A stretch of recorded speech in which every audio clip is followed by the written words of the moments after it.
The sickness came like a thief in the night, stealing strength from the strongest hunters and leaving behind only pain. Gren watched his pack die one by one, and there was nothing he could do about it. The Crimson Wasting, they called it. A disease that turned proud Raviki warriors into trembling shadows of themselves. Their thick fur fell out in patches. Their powerful limbs grew weak. Blood seeped from their eyes and mouths until they could no longer stand. Mira, their pack healer, had been the first to die. She went quickly, which the others said was a mercy. After her, 3 more followed within 2 days. Now 23 members of the Thornback pack lay suffering in their dens, and Gren knew more would join them soon. His mate Yara was among the sick. So were his 2 cubs, little Kiva and her brother Renner. He had held them last night as they whimpered in pain, and he had never felt so helpless in his entire life. The other Raviki packs in the region had abandoned them. Fear of the Crimson Wasting drove even the bravest away. The Galactic Coalition sent messages of sympathy but declared a quarantine around their territory. No one could leave. No one could enter. The nearest hospital was 4 days away by transport, and the sick would never survive the journey. Gren had read the medical files. 90% of Raviki who caught this disease died. There was no cure. There was no treatment. There was only waiting for death. He stood at the edge of their compound, looking out across the rocky plains of Ashmar 7. This frontier world had been their home for 3 generations. His grandfather had built the first den here. His father had expanded it into a proper pack compound. Gren had planned to pass it to his children someday. Now he wondered if any of them would live to see another season. A dust cloud appeared on the horizon. Something was coming. Gren's ears perked forward, his hand moving instinctively to the blade at his belt. No one should be approaching. The quarantine was absolute. Had the Coalition finally sent help? Or was this another pack coming to make sure the Thornback line ended here? The vehicle was small, designed for 1 person. It kicked up dust as it approached the compound gates. Gren descended from his watchpost, moving to intercept whoever this was. Other pack members emerged from their dens, those still healthy enough to walk. They formed a loose circle, ready to defend their territory even in their weakened state. The vehicle stopped outside the gates. The door opened and a human stepped out. Gren had seen humans before, of course. They were everywhere these days, spreading across Coalition space like weeds. Small creatures, physically weak with no natural weapons or armor. They compensated with cleverness and tools, but they were not known as healers.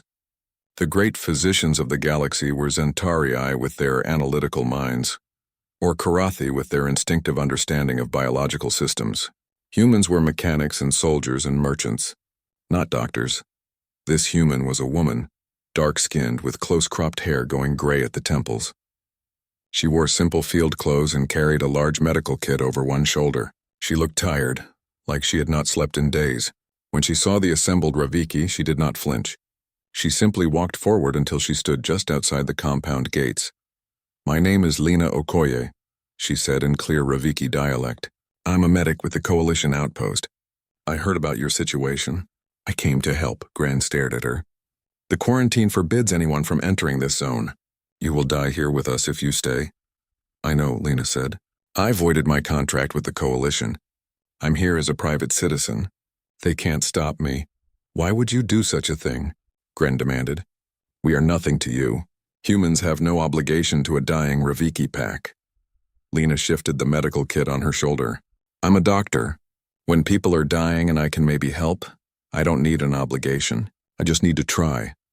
One of the pack members, a warrior named Bren, growled low in his throat. "The Crimson Wasting has no cure, human. Even our own healer could not stop it. What makes you think your primitive medicine can succeed where Raviki wisdom failed?" "Maybe it can't," Lena admitted. She set down her kit and pulled out a small medical scanner. She ran it over her own arm, checking readings on the display. "But I won't know unless I look at your sick. I won't lie to you. I don't have magic cures. I have basic field medicine, some experience with xenobiology, and a stubborn refusal to give up. That's all I can offer." Gren studied her carefully.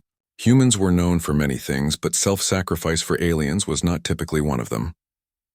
Yet here she stood, having thrown away her career and possibly her life to help strangers. It made no sense, unless she was simply insane, which was also a possibility with humans. "No," he said finally. "I will not give my pack false hope. Leave now, human. Die somewhere else." He turned to walk away, but a voice stopped him. "Father, wait." Tor emerged from one of the dens. He was barely old enough to be considered an adult, his dark brown fur still thick and healthy. He had not yet shown symptoms of the disease, which meant he would likely be one of the last to die. The thought made Gren's heart ache. "Let her try," Tor said quietly. "Mother is getting worse. She won't last another day. The cubs are suffering. If this human wants to help, what do we lose by letting her?" "We lose our dignity," Brent snarled. "Accepting charity from a human? We are Raviki. We face death with honor, not by begging scraps from weaker species." "Mother is drowning in her own blood," Tor said, his voice breaking. "Where is the honor in that? Where is the dignity in watching cubs die because we're too proud to accept help?" The pack fell silent. Everyone knew Tor was right, but admitting it meant admitting defeat. It meant acknowledging that their strength, their pride, their entire way of life could not save them from a microscopic enemy. Gren looked at Lena again. The human met his eyes without fear. She did not plead. She did not make promises. She simply waited for his decision. "One chance," Gren said finally. "You may examine my mate. If you can help her, we will trust you with the others. If you fail, you leave immediately. Do not give us hope only to snatch it away. That would be crueler than letting us die in peace." Lena nodded. "Fair enough. Take me to her." As Gren led the human into the compound, he wondered if he had just made the biggest mistake of his life, or perhaps just maybe if he had found the only chance his pack had left to survive. Yara lay in the darkness of the den, barely breathing. Her once beautiful rust-colored fur was matted with blood and sweat. The hemorrhaging had started 2 days ago. Small spots at first, but now it seemed like her body was betraying itself from the inside out. She could hear voices outside but could not make out the words. Everything was becoming distant, like she was slowly sinking into deep water. Gren entered the den with the human following behind. Yara forced her eyes open. The light from the human's portable lamp felt like daggers in her skull. "This is Lena," Gren said softly. "She is a healer. She has come to examine you." Yara wanted to laugh, but it came out as a wet cough that brought up blood. A human healer? What could this tiny creature possibly do? But she saw the fear in her mate's eyes and the desperate hope he was trying to hide, so she did not protest when the human knelt beside her. Lena worked quickly and efficiently. She pulled out strange devices that hummed and beeped. She took samples of blood, checked Yara's temperature, listened to her heart and lungs. Her hands were steady and gentle. She did not recoil from the blood or the smell of sickness. She worked like someone who had seen death many times before and had learned not to fear it. "How long has she been like this?" Lena asked. 3 days since the bleeding started," Gren replied. 5 days since the fever began." Lena nodded, studying the readings on her scanner. Her face was unreadable. Yara had heard that humans were very expressive, that their emotions played across their faces like clouds across the sky. But this human wore a mask of professional calm that would have made any Raviki warrior proud. "Her organs are failing," Lena said finally. "The disease is attacking her circulatory system and her liver. Her body temperature is dangerously high and she's severely dehydrated." "We know all of this," Gren said, frustrated. "Mira told us the same before she died." "Can you help or not?" Lena looked at Yara, then at Gren. "I need to try something that's going to seem wrong to you. In Raviki medicine, when someone is this sick, you put them in a dark, quiet den to rest, right?" "Of course," Gren said. "The body heals during rest. Sick Raviki must den until they recover or die." "That's what's killing them faster," Lena said bluntly. "I think the disease is exploiting your natural denning instinct. It's attacking your circadian regulatory system. Darkness and stillness make it stronger, not weaker." Gren's ears flattened against his skull. "That makes no sense. Every Raviki knows that rest is essential for healing." "For most illnesses, yes," Lena agreed. "But this one is different. Look at your pack. Who died first? The ones who went to the deepest dens, the darkest places. Who's lasting longest? The ones who kept moving around in the communal areas." Yara watched Gren's face as he processed this. She could see him thinking back over the past week, tracking the pattern of deaths. His expression shifted from anger to uncertainty. "What are you proposing?" he asked carefully. "I need to move Yara into bright light," Lena said. "Not just a little light, but constant, strong illumination. I need to keep her awake and force her body through activity cycles even though every instinct says she should rest. I need to manage her temperature externally and pump her full of fluids. It's going to be uncomfortable. It's going to seem cruel. but I think it's the only way to break the disease's grip on her system. You want to torture her, Gren said flatly. I want to save her, Lena corrected, but I can't do it without your permission. And I can't do it if you're going to stop me halfway through because it looks like I'm making things worse. If we start this, we commit to at least 24 hours. Can you trust me for that long? Yara tried to speak but only managed a weak rasp. Gren leaned down close to hear her. Let her try, Yara whispered. I'm dying anyway. What difference does it make? Gren closed his eyes. When he opened them again, his decision was made. Do what you must. But know this, human. If you fail, if my mate dies in pain because of your treatment, you will answer to the pack. Understood, Lena said. She was already moving, pulling equipment from her kit. I need help moving her to the communal hall. And I need every light source you have. Solar collectors, hunting lamps, anything that produces strong, steady light. Tor appeared in the doorway with 2 other young Raviki. Together they carefully lifted Yara and carried her out of the den. The sunlight outside made her whimper and try to hide her face. Every Raviki instinct screamed that this was wrong, that sick pack members belonged in dark dens not exposed to harsh light. Lena set up her treatment area in the center of the communal hall. She positioned lights in a circle around Yara, creating an island of brightness. She inserted tubes into Yara's arm to deliver fluids directly into her bloodstream. She wrapped cooling blankets around her body to bring down the fever. Every 15 minutes, she made Yara move her limbs, flex her muscles, stay engaged with the world instead of sinking into unconsciousness. The pack gathered to watch. Some whispered that this was madness. Others simply stared in silence. Gren sat nearby, his massive frame tense with worry. Kiva and Renner, his cubs, huddled against their father. They did not understand why their mother was not being allowed to rest. They only knew she was suffering. Hours passed. Lena never stopped working. She monitored every reading, adjusted every treatment, spoke constantly to Yara to keep her conscious. The human stamina was impressive. She did not eat. She did not rest. She moved with the focused intensity of a warrior in battle, except her weapons were medical instruments and her enemy was invisible. By evening, Yara's fever had dropped 2 degrees. The bleeding had slowed. Her breathing became easier. She was still desperately ill, but for the first time in days, she was not getting worse. She was stable. Gren approached Lena as she checked Yara's vital signs for the 100th time. Is she going to survive? I don't know yet, Lena said honestly. The next 12 hours are critical. But she's fighting. Her body is responding. That's more than I hoped for. Why are you doing this? Gren asked quietly. Truly, there must be a reason. Lena looked up at him. Exhaustion showed in her eyes, but also something else. Something fierce and unyielding. Where I come from, we have a saying. We're pack animals too, in our own way. And the rule is simple. When someone needs help, they become your pack. Species doesn't matter. Profit doesn't matter. Politics doesn't matter. If someone is dying and you can help, you help. That's what makes us human. Gren nodded slowly. Perhaps humans were not so different from Raviki after all. Perhaps pack loyalty was not unique to his species. Perhaps this strange, stubborn little creature really could save them. As night fell, Lena continued her vigil under the bright lights, refusing to let Yara slip away into darkness. 18 hours after Lena started treatment, Yara opened her eyes without pain clouding them. The hemorrhaging had stopped completely.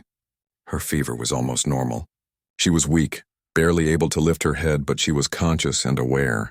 When Kiva and Renner were allowed to approach their mother, they pressed their small faces against hers and whimpered with joy. The pack witnessed the impossible. One of their own had been dying from the crimson wasting, and now she was recovering. The whispers of madness changed to whispers of hope. Maybe this human knew something they did not. Maybe her strange treatment actually worked. Gren stood before Lena in the communal hall and performed a gesture of respect, lowering his head and exposing his throat. It was a profound sign of trust among Raviki. You have proven yourself, Lena Okoye. The pack will accept your treatment for the others. Lena swayed on her feet. She had not slept since arriving at the compound. Good. We need to start immediately. I count 22 other infected pack members. We'll need to set up multiple treatment stations. I'll need help. You'll have it, Gren promised. Whatever you need. What followed was controlled chaos. Lena directed the healthy pack members to transform the communal hall into a field hospital.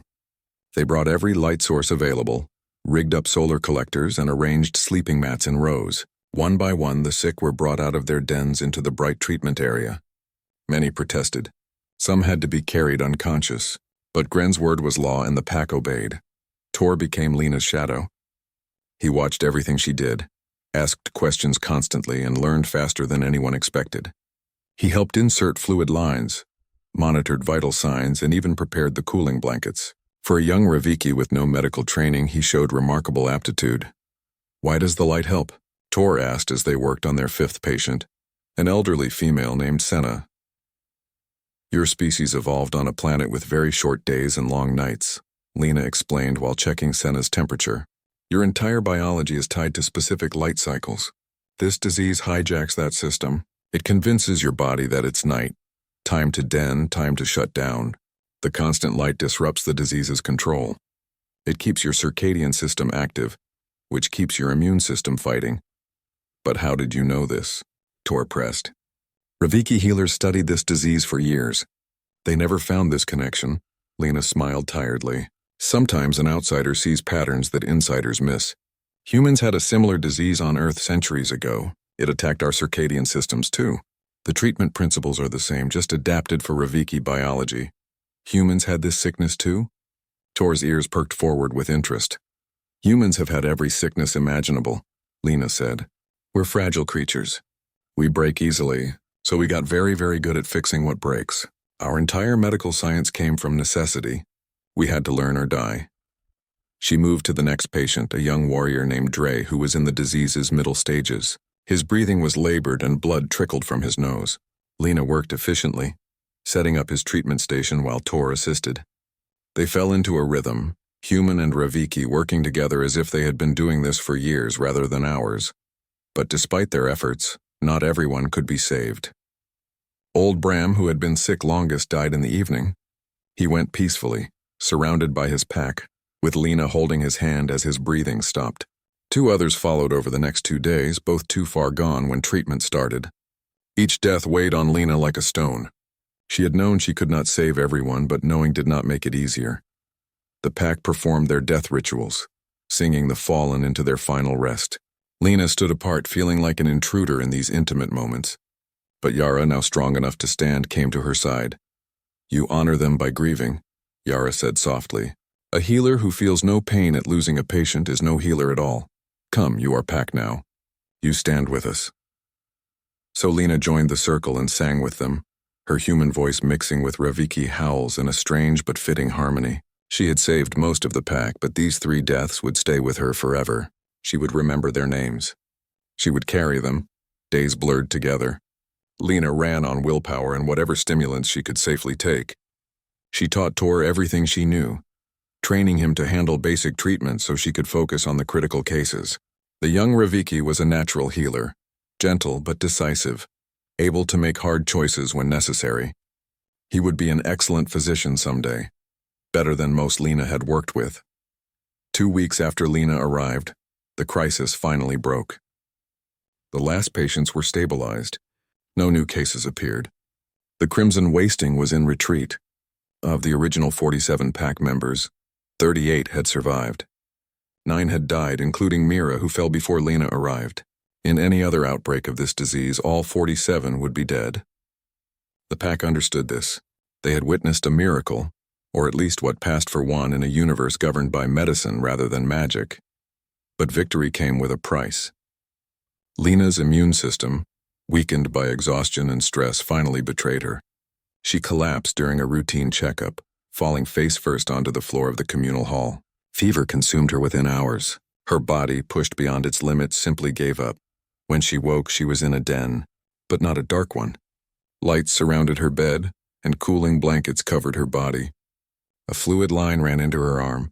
Someone had set up a medical station using the exact protocols she had taught them. The irony was not lost on her. Tor sat beside her, monitoring a scanner. When he saw her eyes open, he smiled. "Welcome back, teacher. You've been unconscious for 16 hours. We thought we might lose you. What happened?" Lena's voice came out as a croak. "You burned yourself out saving us," Tor said simply. "So now we save you. Fair is fair." Gren entered the den, ducking to fit his massive frame through the doorway. The healer becomes the patient. There is poetry in that, I think. He settled beside her sleeping mat. You will rest now. That is not a request. The pack has this under control. Your methods are sound. Tor has trained 5 others. We can manage while you recover. The sick... Lena tried to sit up, but Gren gently pushed her back down. Are all stable or recovering? He finished. You did the impossible, Lena Okoye. You saved my pack. You saved my mate and my cubs. You gave us back our future. Now let us return the favor. Let us take care of you. Yara appeared with a bowl of healing broth. She helped Lena drink, supporting her head with surprising gentleness for someone with such powerful claws. You are pack now, Yara said firmly. Pack takes care of pack. That is our way as it is yours. So rest, little healer. You are safe here. Lena closed her eyes, too tired to argue. For the first time in years, perhaps in her whole life, she felt truly safe. She had come to this place expecting to die helping strangers. Instead, she had found something she never knew she needed. She had found family. 4 days passed before Lena was strong enough to walk without assistance. Her human body, efficient at many things, was unfortunately also efficient at getting sick when pushed too hard. The respiratory infection had settled deep in her lungs, and even with the pack's attentive care and her own remaining medications, recovery was slow. She chafed at the forced rest, but Tor proved to be as stubborn as she was when it came to medical protocols. No, he said firmly when she tried to get up to check on a patient. You taught me about the importance of rest for respiratory infections. I listened. Now you listen. Lena had to admit there was a certain satisfaction in having her own teachings used against her. She stayed in the den, letting the pack care for her, and tried not to worry too much about what was happening in the world beyond the compound. Her forced isolation ended when Administrator Prill arrived with a coalition medical team. Lena heard the commotion from her den but was too weak to investigate. Gren came to her shortly after, his expression dark. The coalition has sent doctors, he said. They want access to the pack. They want to study how we survived. They want to take you away for questioning about unauthorized medical practice. Lena sighed. She had known this was coming. The coalition did not like being shown up, especially not by contractors who broke their agreements. What did you tell them? I told them to leave, Gren said flatly. They insisted. I repeated myself more clearly. Now they are demanding entrance under coalition law. They have the legal right, Lena pointed out, though it pained her to say it. This is coalition territory. This is Thornback Pack territory, Gren corrected. Coalition law recognizes pack sovereignty in internal matters. They cannot enter without permission. His lips pulled back from his teeth in what was definitely not a smile. I am not giving permission. Lena struggled to sit up. Gren, you can't fight the coalition. They'll send enforcement teams. They'll declare the pack hostile. It will end badly for everyone. Let them try, Gren growled. You saved us when they abandoned us to die. You are pack now under our protection. No one takes our pack members without consent. Before Lena could argue further, Tor burst into the den. They are demanding to speak with Lena directly. They say if she does not come out, they will enter by force to ensure she is not being held against her will. Lena closed her eyes. Of course they would use that angle. She pushed herself to her feet, ignoring her body's protests. Help me out there. Let's end this before it becomes an incident. Tor supported her as they walked to the compound gates. The coalition medical team waited outside with a security detail. Administrator Prill stood at the front, looking deeply uncomfortable. Beside him was a tall Zentari in medical whites, Dr. Heron, according to the name badge. He examined Lena with all 4 of his eyes, his mandibles clicking in what she recognized as disapproval. Dr. Okoye, Heron said in the flat, emotionless way Zentari spoke. You violated quarantine protocols, voided your contract without proper authorization, and practiced xenomedicine outside approved parameters. The Coalition Medical Board requires your immediate return for review. I saved 38 lives, Lena replied. Her voice was hoarse but steady. I treated a disease your medical protocols said was untreatable. I did it with field medicine and common sense. If that's a crime, then charge me. But I am not leaving voluntarily. You got lucky, Heron said dismissively. Spontaneous recovery happens. Without proper controls and documentation, your results prove nothing. We need to examine the survivors, document the disease progression, analyze your treatment methods under laboratory conditions. They are not test subjects, Gren said coldly. They are my pack. If you want information, you ask respectfully. You negotiate. You do not demand.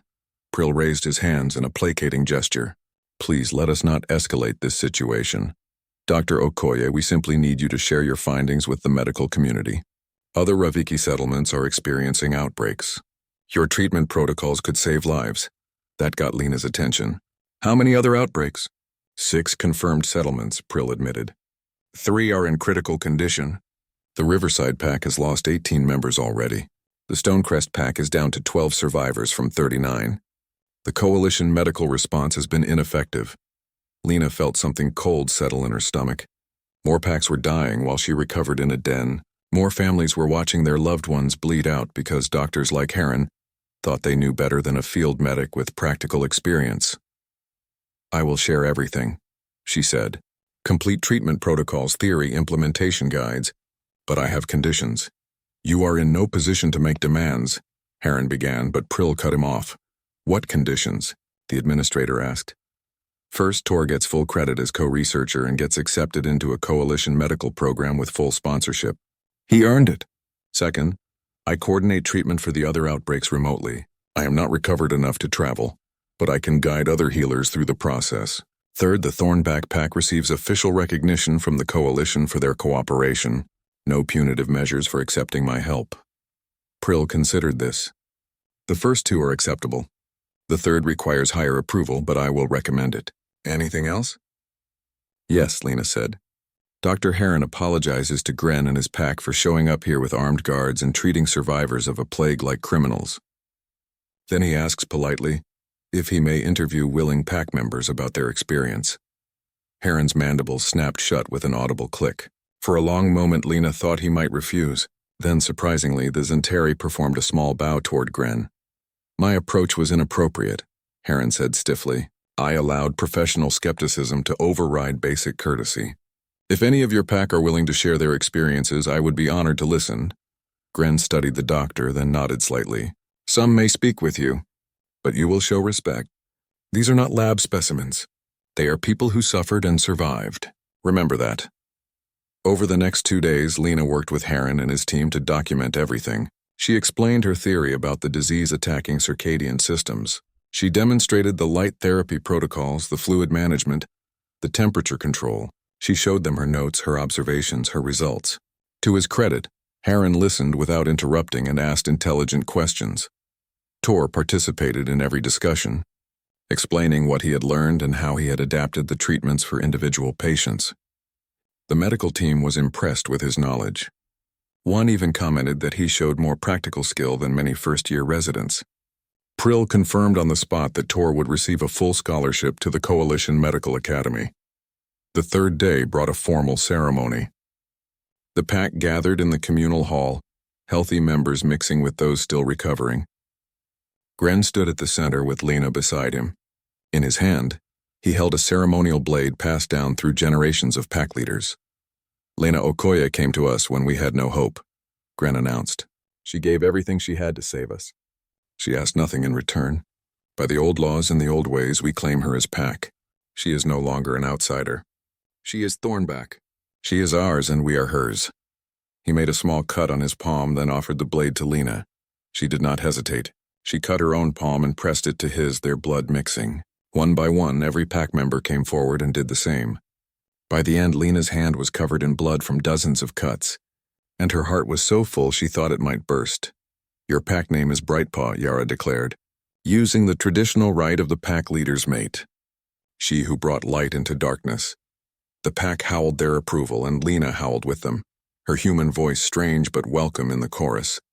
For the first time in her life, she truly belonged somewhere. The message came at dawn, transmitted through Coalition emergency channels.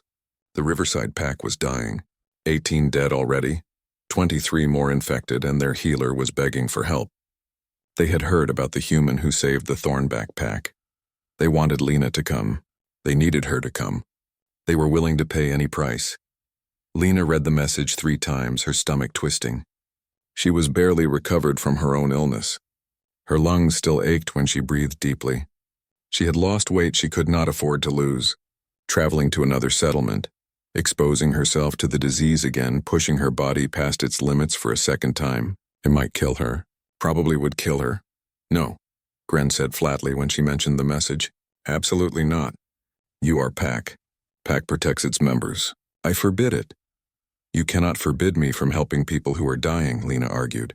They stood in the compound's main room, the morning light streaming through windows. Around them, Pack members were eating breakfast, pretending not to listen to the argument between their leader and their newest member. I can and I will, Gren insisted. You barely survived saving us. Going to another pack in your condition would be suicide. I will not lose you. Children are dying, Lena said quietly. Cubs like Kiva and Renner. If they were from another pack, would you not try to help if you could?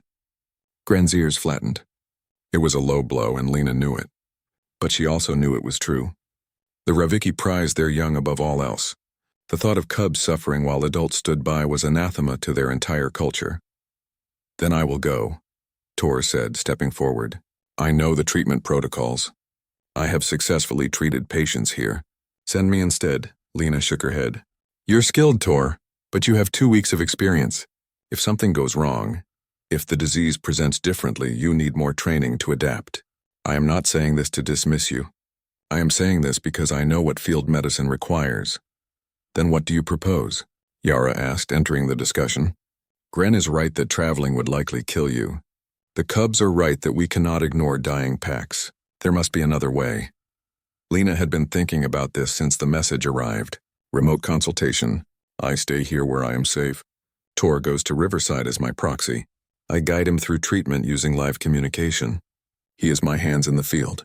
I am his knowledge and experience from a distance. The room fell silent as everyone considered this. It was not perfect. Communication could fail.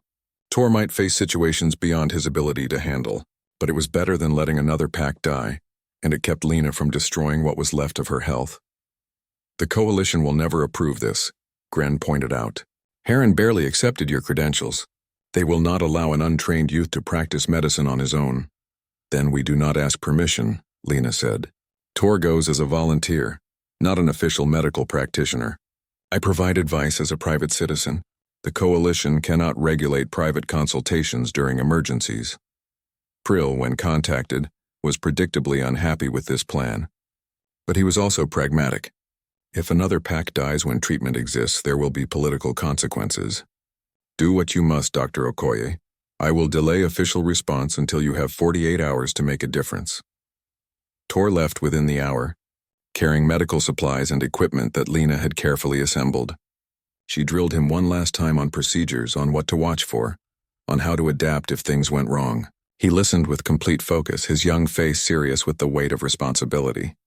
You can do this, Lena told him at the transport. Trust your training, trust your instincts, and trust me to guide you. We are Pack. We do not let each other fail. The first hours were chaos. The Riverside Pack was in worse condition than the Thornback Pack had been. Their healer had died. Their leader was among the sick, and they had already resigned themselves to death. Tor arrived to find bodies being prepared for burial rites and survivors in various stages of the disease. He set up communication equipment, and Lena watched through his helmet camera as he surveyed the scene. Overwhelming, is it not? She said through the communication link. Terrifying, Tor admitted. How did you handle this alone? One patient at a time, Lena replied. Start with triage. Identify who needs immediate intervention and who can wait. Remember your training. You know what to do. For the next 2 days, Lena barely left the communication station. She watched through Tor's camera as he worked, offering guidance, catching mistakes before they became critical, talking him through procedures. He was good, better than she had expected. He had a natural instinct for prioritization and a gentle manner that put patients at ease. But distance consultation had its limits. When a patient went into crisis on the second day, Tor froze. The Raviki was convulsing, her body failing despite all treatment protocols. Tor did not know what to do, and there were no clear answers in the protocols Lena had written. Talk to me, Lena said calmly through the link. What are her symptoms? Tor rattled off vital signs, his voice tight with panic. Lena closed her eyes, visualizing the patient, running through possibilities. This was something she had not seen before. A complication or variation of the disease. She could guess, but guessing wrong meant death. Give me a moment, she said. She pulled up medical databases, cross-referenced symptoms, calculated drug interactions. 3 other pack members watched over her shoulder, silent but supportive. Gran brought her tea without being asked. Yara placed a gentle hand on her shoulder. I need you to try something experimental, Lena finally said to Tor. It is dangerous. It could kill her. But doing nothing will definitely kill her. I am going to walk you through it step by step. For the next hour, Lena guided Tor through a complex procedure she had never attempted on a Raviki before. She adapted human medical techniques, adjusted dosages on the fly, and prayed to whatever gods might be listening that she was making the right choices. Tor's hands were steady as he followed her instructions exactly. The patient stabilized. Not immediately, but gradually over the next several hours. By evening, she was breathing easier. By midnight, she was conscious. By morning, she was demanding food. It was a miracle, or at least what passed for one in the messy reality of emergency medicine. 3 more settlements contacted Lena over the following week. The Stonecrest Pack, the Highland Pack, the Valley Pack. Each time Tor went and Lena guided him. Each time they saved more lives than they lost. Word spread through the Raviki community. The human healer and her student were performing impossible rescues. Traditional healers began requesting training in the new methods. Dr. Heron returned with a formal coalition delegation. This time he did not bring armed guards. He brought medical students and researchers who wanted to learn. He brought official recognition of Lena's treatment protocols as valid xenomedicine, and he brought an apology, formal and public, for his initial dismissal of her work. You have revolutionized our understanding of circadian-based diseases, Heron said, his mandibles clicking in what Lena had learned was a Zentarii expression of respect. Your work will save lives across multiple species for years to come. It was not just me, Lena insisted. Tor did most of the field work. The Thornback Pack supported me when I needed it most. This was never about one person being exceptional. It was about people working together and refusing to give up. But the galaxy, it seemed, wanted heroes. And for reasons Lena could not quite understand, she had become one. 6 months after Lena first walked through the gates of the Thornback Pack compound, she stood in that same spot and barely recognized it. What had been a simple tribal settlement now held a proper medical clinic. The coalition had provided funding. Raviki packs from across the continent had contributed materials and labor. Humans, Zentarii, and half a dozen other species had volunteered their expertise. The result was a facility that served not just the Thornback Pack, but the entire frontier region. The sign above the entrance read, Brightpaw Clinic in 6 languages. Lena had argued against using her pack name, but Gran had insisted. You brought healing to our people. Let the name remind everyone of that. Inside, the clinic hummed with activity. Tor, now formally enrolled in advanced medical studies but taking a gap semester to work, supervised 2 younger Raviki students. A Zentarii nurse processed patients in the waiting area. A human physician's assistant managed the supply room. Species that had never worked together before now shared space and knowledge, united by the common goal of healing. Lena moved through the clinic checking on patients. An elderly Raviki with joint problems, a human miner with a broken arm, a Zentarii trader suffering from altitude sickness. Frontier medicine meant treating everything and everyone. It was exhausting and frustrating and absolutely perfect. Dr. Okoye, a young Raviki, poked her head into the exam room. There is someone here to see you. From the Coalition Medical Board, Lena suppressed a groan. The Coalition still had not completely forgiven her for breaking protocol, even though her methods were now taught in medical schools. There always seemed to be one more bureaucrat who needed to express disapproval. Send them to my office. But the visitor was not a bureaucrat. It was a Raviki healer, middle-aged and exhausted, with the distinctive gray fur of the northern packs. He introduced himself as Den, and his pack was dying. Again. Not the crimson wasting, he explained quickly, seeing Lena's expression. Something new. A respiratory illness that strikes suddenly and kills within days. We have lost 5 members in the last week. The coalition doctors examined us and said it was a simple pneumonia. They gave us antibiotics, but the medicine is not working. My people continue to die. Lena listened carefully, asking detailed questions about symptoms, progression, and what treatments had already been attempted. The more Den described, the more concerned she became. This did not sound like simple pneumonia. It sounded like something far worse. I need to examine your sick, she said. How far is your settlement? 2 days by transport, Den replied. But I was told you no longer travel, that you coordinate remotely now. Lena glanced toward the clinic floor where Tor was teaching a student the proper technique for suturing wounds. 6 months ago, she would have gone immediately. Consequences to her health be damned. But she was wiser now. She understood that she was more valuable as a teacher and coordinator than as a frontline medic. She had built something here, a system that could function without her. But she also understood that sometimes the teacher needed to return to the field. Some situations required experience that could not be transmitted through communication links. Some problems needed human stubbornness applied directly. Tor, she called across the clinic, I need you to manage things here for a few days, possibly a week. The young Raviki looked up, then at Den, then back at Lena. Understanding crossed his face. You are going into the field again. Yes, Gren will not be happy. Gren is rarely happy about my decisions, Lena said with a smile. But he trusts me, as I trust you. Can you handle the clinic? Tor straightened, pride and responsibility settling across his features. Yes, we can handle it. Gren, as predicted, was not happy, but he also did not try to stop her. You are Pack, he said simply. Pack follows their nature. Your nature is to run toward danger when others need help. I cannot change this any more than I can change that the sun rises. I can only make sure you do not run alone. Yara joined them with a travel pack filled with supplies. Kiva and Renner, now healthy adolescents, insisted on coming as well. You will need strong backs to carry equipment, Kiva argued. And we have been learning from Tor. We can assist with basic care.